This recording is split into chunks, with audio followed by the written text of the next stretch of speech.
ఎట్లున్నారు? మస్తుగా ఉన్నారు కదా మీరు. మస్తుగా ఉంటేనే మేము మస్తుగా ఉండేది. చూడండి ఫ్రెండ్స్, ఆవులు గేదెలు అయితే మేసి షెడ్ దగ్గరికి వెళ్తున్నాయి.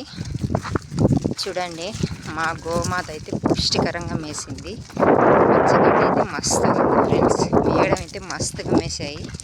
చూడండి, చిన్న దూడల కానుంచి బాగా మేసాయి. మా చిన్న అయితే బాగా పుష్టికరంగా మేసేసి కడుపారా వెళ్తున్నాడు. చూడండి, దారి అయితే బాగా పట్టాయి ఫ్రెండ్స్. మామూలుగా మేయకోకుంటే దావమ్మడి పొడుచుకుంటూ గొడవ పడుకుంటూ పోతాయి. ఇప్పుడైతే చాలా ప్రశాంతంగా వెళ్తున్నాయి. చూడండి, మా గోమాతలు అయితే ఇంకొక గోమాత రావాలి వెనకల, కానీ రావట్లేదు. ఇంకా ఎంతసేపటికి వస్తుందో తెలియదు.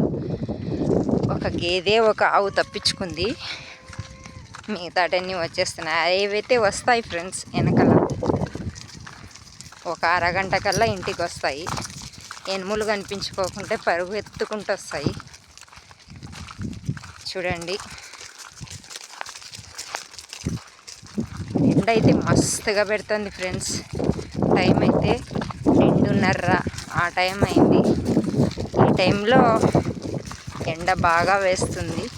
మేఘాలు అయితే చూడండి చాలా బీభత్సంగా మోడాలు నిండాయి. ఇలాంటి పాడి రైతులు, పాడి పరిశ్రమ వీళ్ళకి లైక్లు కొట్టి సబ్స్క్రైబ్ చేసుకోండి ఫ్రెండ్స్. ఫేసులు కనిపిస్తేనే నా లైకులు వచ్చేది, సబ్స్క్రైబర్లు వచ్చేది. ఫేస్ కనిపించుకోకుంటే మాటలను బట్టి రాలేరా? ప్లీజ్, ఫేస్ అవసరం లేదు.